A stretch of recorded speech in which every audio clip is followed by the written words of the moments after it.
sense it. Contemplate our interbeing with the world.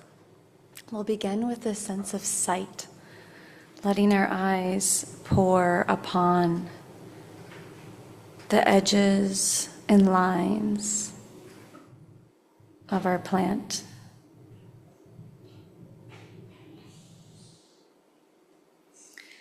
Observing different shapes and form.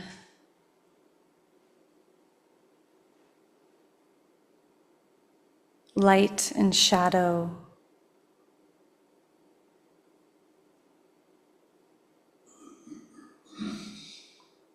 And a variety of colors or shades of color.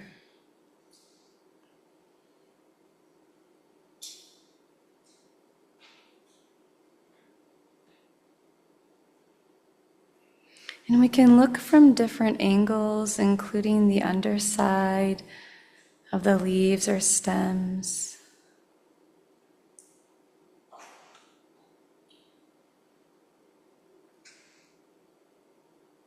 And the bird's eye view, if we were flying over this plant on the earth.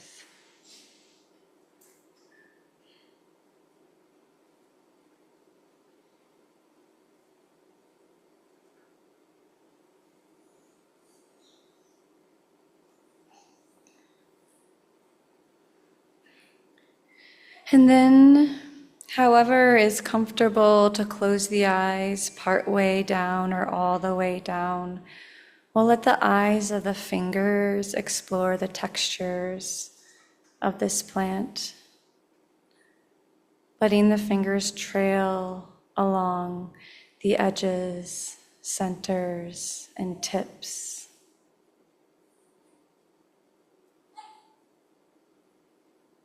Noticing which areas are rough, which are smooth, which are soft or firm.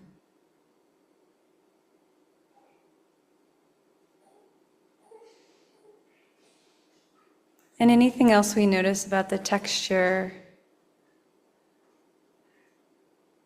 from the base to the top.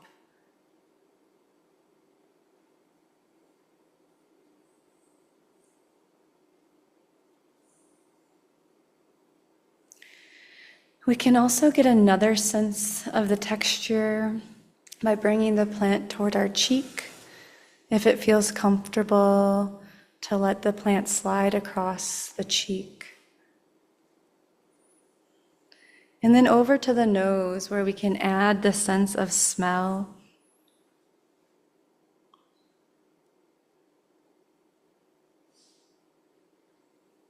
Perhaps sniffing at leaves or flowers or different parts of the stem.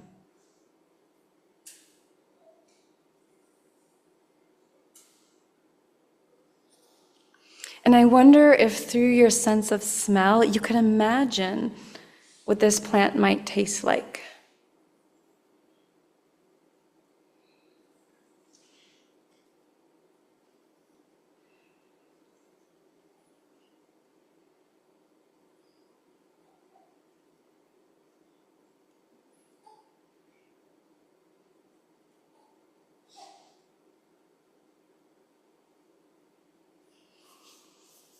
And then holding the plant in front of the heart.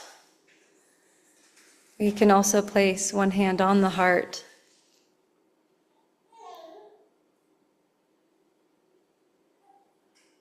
Feeling their own life force beating inside.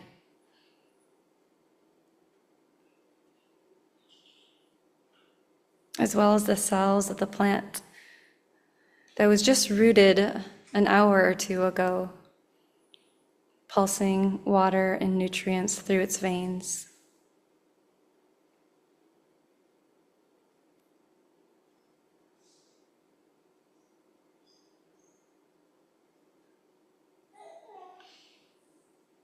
And then as we reopen the eyes, we might notice something new that we hadn't before.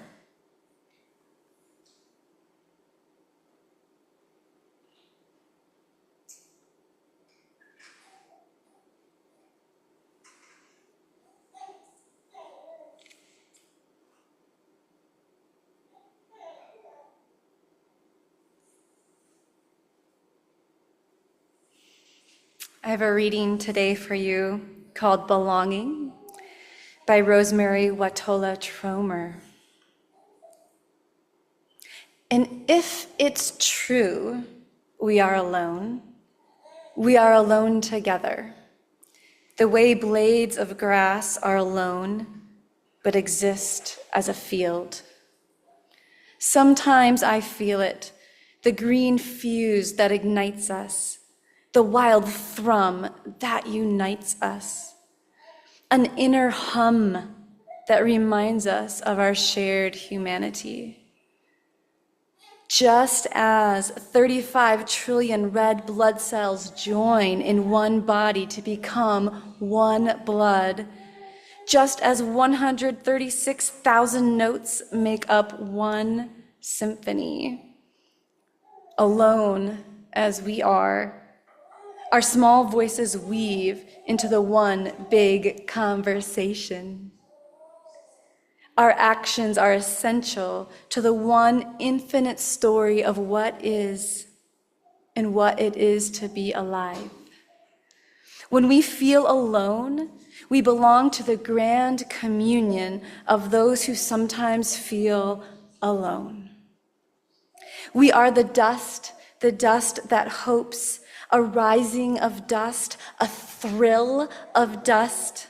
This is not in the poem, but I want to say a sweet cry. The dust that dances in the light with all other dust, the star dust, the dust that makes the world.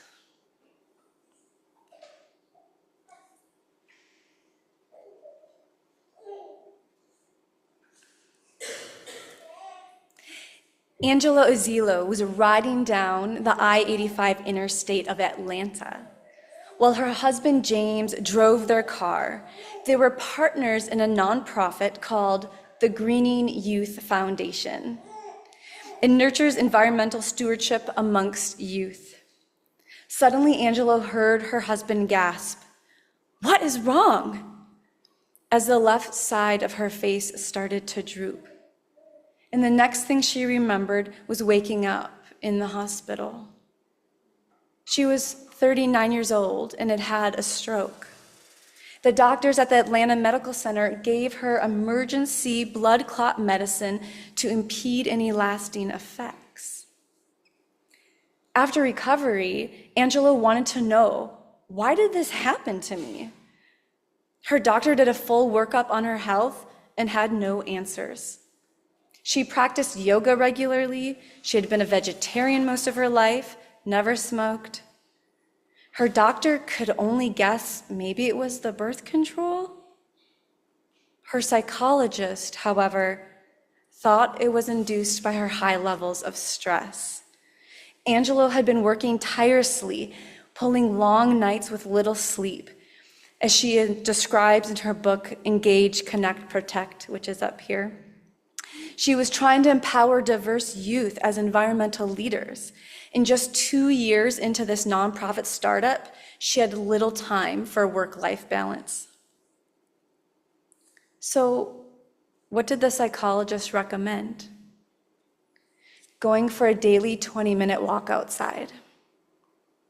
Angela considered her busy schedule, and she said, well, I could go to the gym, work on my laptop while I walk the treadmill.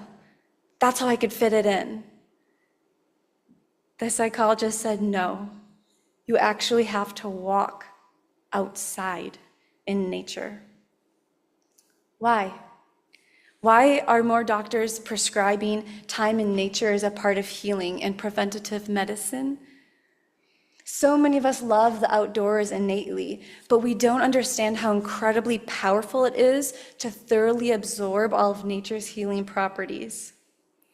I've talked to a lot of gardeners and farmers who grow organic food, and they're so busy working the soil that they don't have time to rest or play. Many people who enjoy nature for vacation or sports still spend less time outside than is optimal for our psychological, physical, mental, emotional, and spiritual well-being. For 99.99% of humanity's evolution, We've lived outside. So now, who here gets at least a full hour outside every day? Some. Being cut off from nature has led to an increase in many of our health problems through an increase of stress. The World Health Organization in 2008 named mental health disorders and cardiovascular disease as 2 prime contributing factors to our illnesses worldwide. And then later, the CDC said unrelieved workplace stress was a major contribution to anxiety-related illnesses. We need more than 1 hour outside in nature. We actually need 2 to 4 hours to balance all the parts of our system, or to bring nature in to us. Because nature does amazing things for our health. In the 1980s, the Japanese government saw the same conundrum. So many people were having spikes in immune disorders and depression, and the government said, why? They were going through urbanization, so people from the country were flocking to live in cities for jobs, and they thought it must be those farmers, they're exercising and working hard, we've just lost that.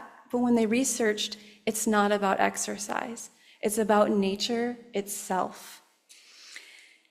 The research shows that nature lowers our concentration of cortisol, our stress hormone, and increases the concentration of natural killer cell counts. That's our immune response system. And get this, being in nature regulates our blood pressure, not just if we have high blood pressure and it lowers it, but if we have too low blood pressure, it can raise it up. It also alleviates symptoms of ADHD, PTSD, psychosis, and addiction. People who spend a lot of time in nature doing meditative, relaxing things have decreased reports of chronic, widespread pain. There's so much about nature that brings us back into balance. It's kind of like we belong with nature. How does nature do this? I imagine many of you know what the fight or flight system is. It's the part of the nervous system that responds to threats around us to keep us safe. In historic times, we had threats like tornadoes. Today, we have threats like somebody posting something bad about us on social media. Our body doesn't know the difference. Our body will respond with a fight or flight response, increased heartbeat, shallow breath, sweat, diversion of blood from the organs to get ready to activate our body. And we get it too much, almost all the time. We have constant stimulation that says we might not belong, we might get kicked out, we might not be resourced.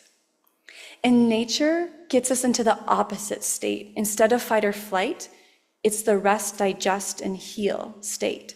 So there's the sympathetic and then the parasympathetic. And being out in nature in a meditative way helps us feel cared for and that our resources are present.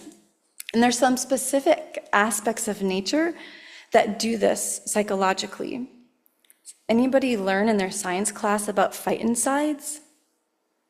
These are organic compounds that trees give off to fight bacteria or fungi that attack them. So it's the tree's immune system. When we're out around trees and either touch them or breathe in the phytoncides on a windy day, they boost the human immune system. It's kind of like we're related. And the soil has microbacteria vaccae, a microorganism that boosts our immune functioning. Mary O'Brien, an ecologist at Royal Marsden, actually took this bacteria from the soil and injected it into the lungs of cancer patients to help boost their immunity. And it significantly improved their patients' quality of life. So if you see kids eating dirt, say, yeah, eat that dirt. There's also negative air ions, which you might know from moving water. moving water releases these negative ions that reduce symptoms of depression. There's also natural sites that increase our parasympathetic activity to rest, digest, and heal. These are fractal patterns found in nature, these division of lines and rippling waters or veins of leaves that we don't have in factories or cubicles or indoor environments. And those natural fractal ratios of 1:3 to 1:5 line division tell our visual cortex everything's going to be okay. So we can see them in snowflakes or ocean waves, in galaxy clusters. The good news is, if you can't get outside, if you're homebound or you work indoors to make a living, you can bring nature into you. And it doesn't have to be live plants. The research has shown that even if you have a screensaver on your computer that is a real image of nature, that can help. And if you play the top 3 sounds from nature that heal our brain, if you play recordings of them or get them on the internet, it goes a long way. Can you guess what the top 3 sounds are that help our brain? Just shout it out. So I heard all of them. Bird song. Bird song is especially important in reducing depression, so you can get recordings of live bird song. Some people said waves and rain, so moving water. That sound tells us that we can be sustained. Because we are 70% water, the earth is 70% water, we need to know that we coexist with water. I'm not sure of the third one, if I heard it. Yeah, wind going through rustling leaves and grasses, so all these tall grasses getting out on the prairie. So you can bring these sounds inside to you. Dose of Nature, which is an organization in the UK that prescribes nature therapy, says, scientists are beginning to understand that the immune system and the brain system are closely connected, and finding more evidence that depression and other mental health conditions are associated with prolonged inflammation.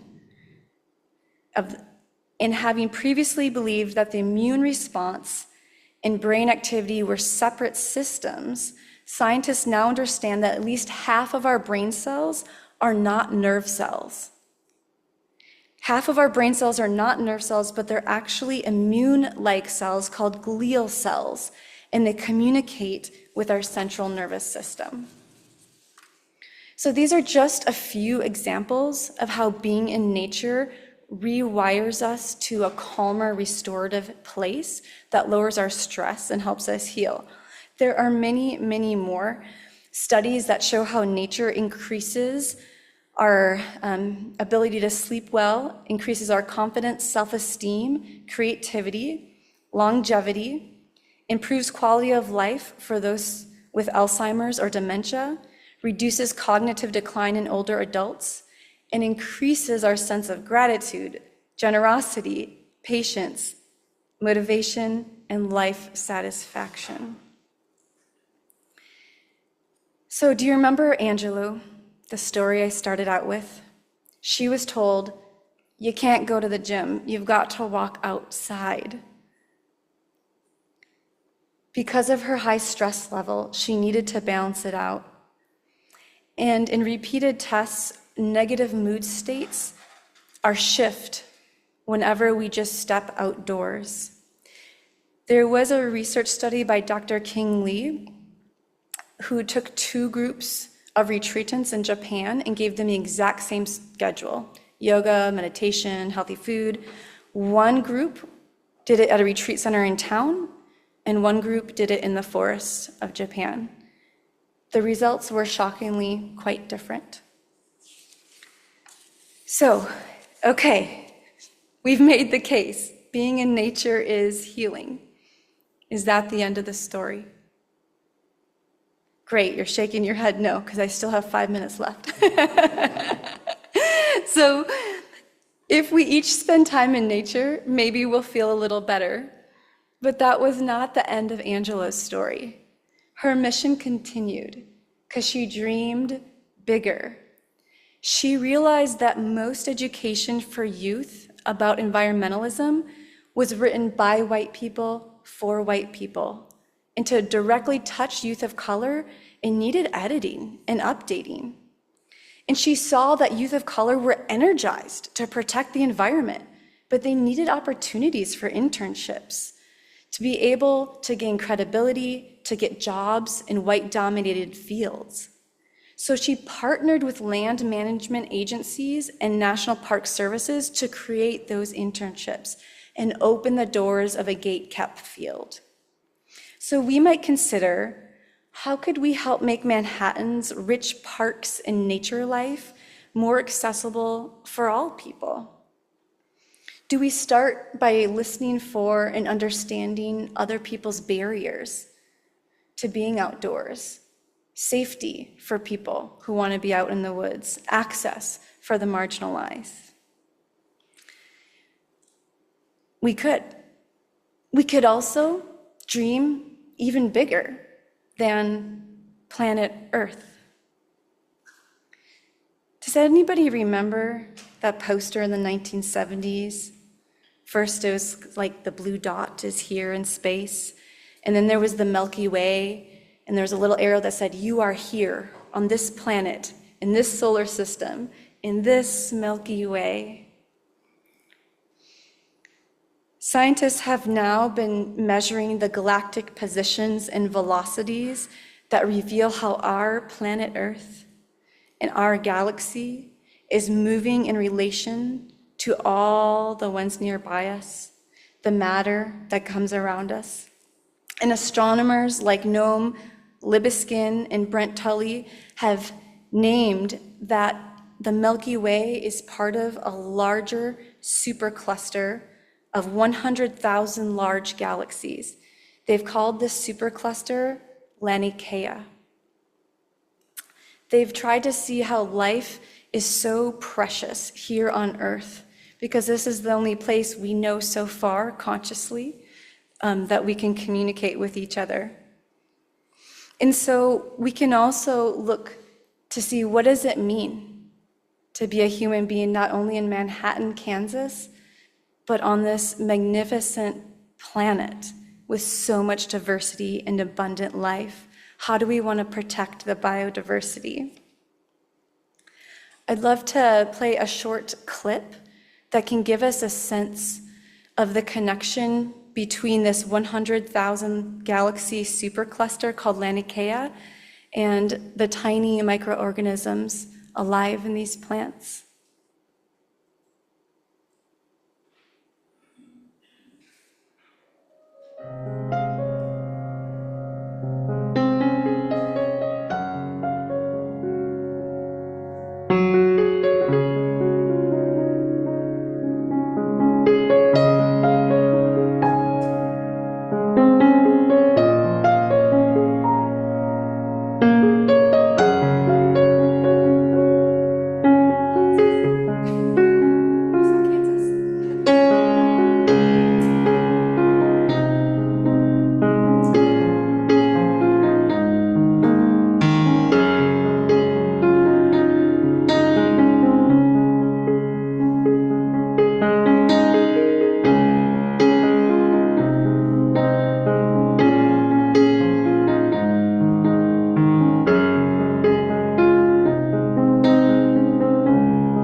To conclude, I want to share what my colleague in Sufi ministry, Jorge Calero, shares about humanity's role on Earth.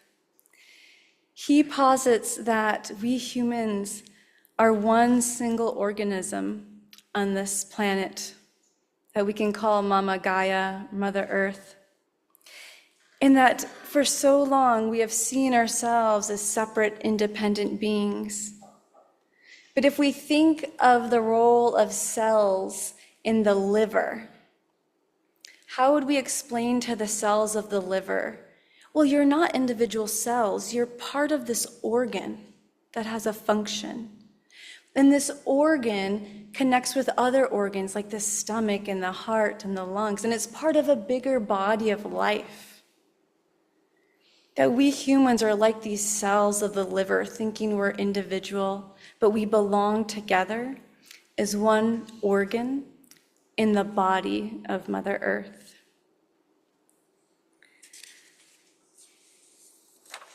And I wonder if how our human paradigm could shift to understand who we are as a body of people who belong intimately to the earth who whispers sweet nothings in our ears about the role we have in the galaxies of life.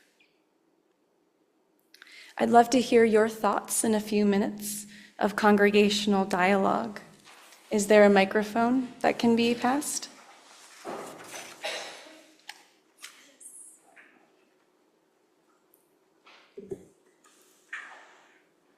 Thank you, Mark.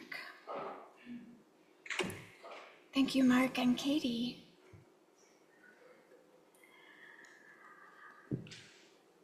How do you know that you belong to Earth? Well, I'm responding to what Shannon said earlier. When I went for the first visit to my doctor for Parkinson's, he confessed that he was a chemistry nerd. He liked molecules, and being a physics nerd, I sympathized. And what did he recommend for me to treat Parkinson's? Go outside, go walk. Now, he also told me that 3 or 4 times a week you ought to do something really intense, but I like to run, so that was easy. But getting outside frequently for a long time, that's what the chemistry nerd told me to do. Thank you for sharing. Who else has questions or thoughts on how we belong to the earth?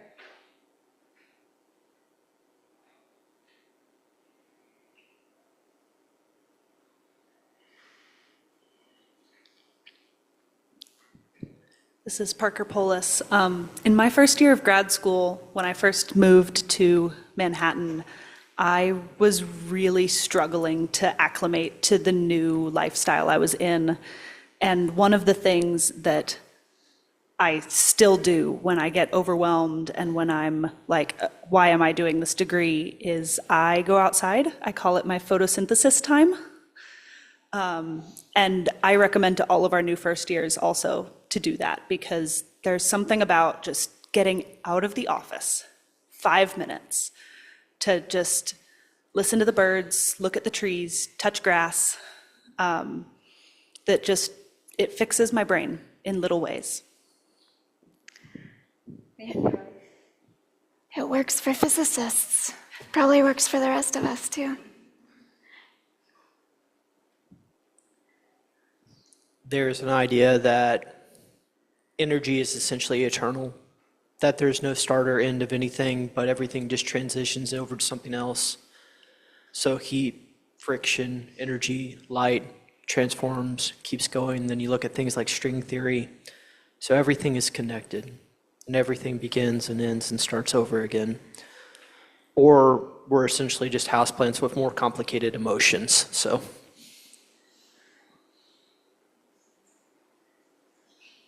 Yeah, once had a teacher who said there's very, very, very, very, very little you could say that is absolutely 100% true about anything in the world, except for that the earth loves ever increasing complexity. This made me think of how we depend on air and water. And when you sail, you're on the water and you're using the wind. And, you know, you could go anywhere on the planet where there's water. And somehow I think of this as being psychologically tied to us and how we operate, that we can go anywhere if we have the capacity to learn.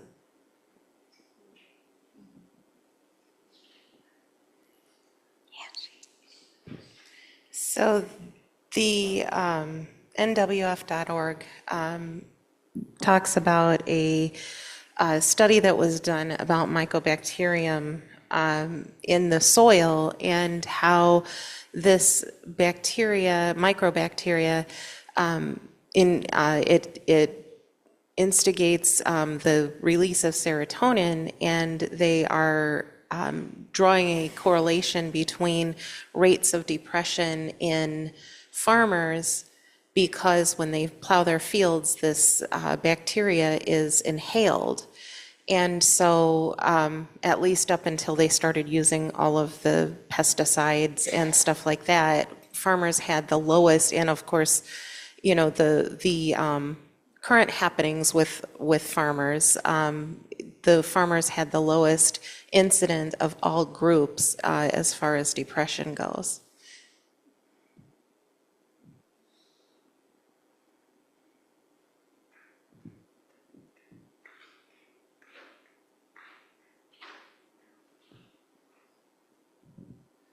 Talking about the thanks. Talking about the three most important sounds, specifically when it comes to wind, I'm reminded that the word spirit comes from Latin spirare, which means to breathe. And what I love about that is it's not just like the quality of air, it is movement, it is activity of air, of life around us. And so I think that it gives me hope that more and more professionals in this time are assigning something as simple as, hey, go have a quick spiritual experience outside without naming it that necessarily, but that there is an understanding that in order to doctor the physical body requires a doctoring of the mind and soul at the same time. Yes. Before going into private practice, spiritual counseling, I worked at a hospital as a chaplain, and I would advocate for any staff meetings to happen outside. Like, instead of sitting around a table inside, can we sit out under the trees in the wind and talk out there in the patio? And it takes quite a bit of a mental shift for the nonprofit world, the corporate world, anybody to think that going outside isn't play, or like you can't do it for anything other than a smoke break. But like, it's legit to have a meeting outside for employee well-being. That's a simple step we can take to help our community. Yeah.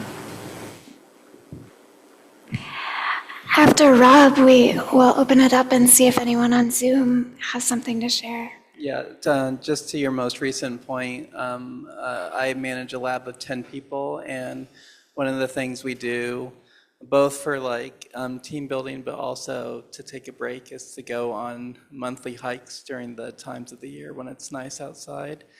And I find that it's a good, reset. And, even it seems when people aren't working, it's going on in the back of their head, so it's very helpful just to be out and have a change of scenery and that sort of thing. Thank you, Pastor Isa, for reminding me about Zoom. Did anybody on Zoom want to share?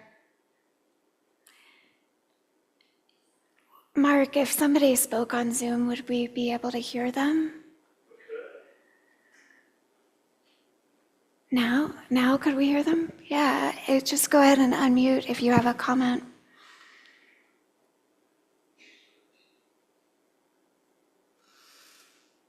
Les, go ahead. I definitely agree with the I'm sorry, I missed the name of the grad student who recommended taking a Parker. walk. That was Parker. Parker, yes, Parker. And I do the same on campus just to clear my mind. And there's some really nice areas on campus that are very green, like at the Beach Art Museum. They have a natural plants area.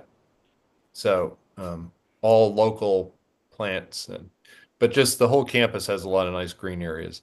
And I remember one day uh, being drawn for whatever strange reason, unlike normally, to this tree, which had really interesting bark with ridges in it, and placing my hand on it and my fingers between the ridges of the bark, it was a really grounding experience.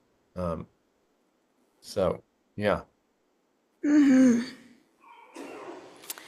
It looked like Kathy had a hand up, and then we can turn to Dan before we close our conversation.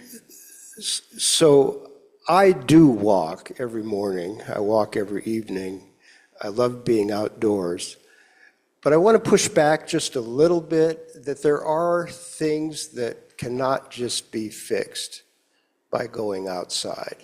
And we need to recognize that also. Absolutely. Nothing will solve all our problems. By going outside, if we are able to reduce our stress through the parasympathetic nervous response of calming, it can help us gain new perspective or new potential relationship with the problems that are unfixable. We can have a new way of understanding ourselves and our life. But yes, there will be problems that will never be resolved. I hear you. And Kathy, did you have a thought to share?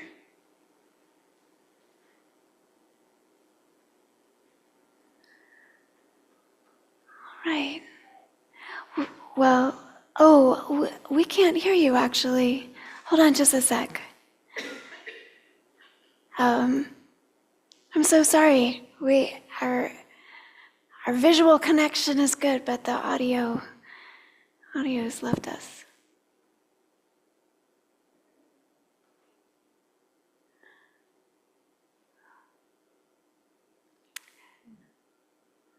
I invite you to share your comment with the folks on Zoom later and share it with us next week. Let's move into our afternoon. So we will be closing here with a hymn and a reading. And after our service, we will move into our October in-gathering. Who's here to help set up for the potluck? Anyone? Wonderful, thank you all. So we'll be setting up for the potluck, and then I'll be at the front of the line and help orient you to the activities that are available for later. So let us sing number 194 in your gray hymnal. Please rise in body or spirit. Faith is a forest.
And I'll try again. There we go. Let us remember we are together in this continued meditation, spirit of life, mystic greatness, healing grace, embracing the oneness of creation. Be with us this day. As we go from here in the circles of our everyday lives, may we put behind us all those thoughts and worries which prevent us from being truly present. May we breathe and remember that we have centered ourselves in this place, this day, and this time. Let us continue to ground ourselves and with each other as we give root and trunk, branch and leaf to this sacred work, to our shared and sharing lives. Help us to remember that we flew freely to this place. May we dance joyfully this day in each other's moment, like the brilliant fall leaves in the swirl of an autumn breeze. Go in peace, go in peace, go in love, go in joy.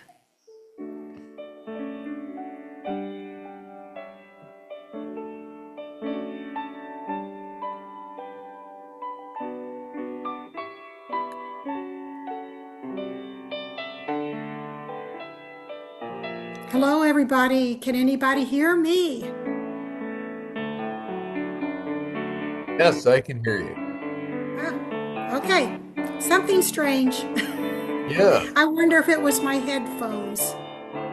No, I don't think so. I took them off. How does everybody feel now? Was that relaxing? Yeah, kind of, yes. Yeah, it was. Okay, so when are you leaving, Mickey? And We're leaving Manhattan tomorrow tomorrow. and flying out of Kansas City early morning Tuesday And you're going to be gone until at the end of July next year. oh my goodness. Yeah. Oh my goodness. Are you going to join us if you can on Sundays? The problem is the time difference. So it's 14 hours ahead of here. So, Oh, boy. so like if you count 11 a.m., that would be 1 a.m. Oh, yeah, you're not going to get up then. From 12:45 a.m. until like 3 a.m. Yeah, I don't think that's a time to get up. No. No. Well, how are you going to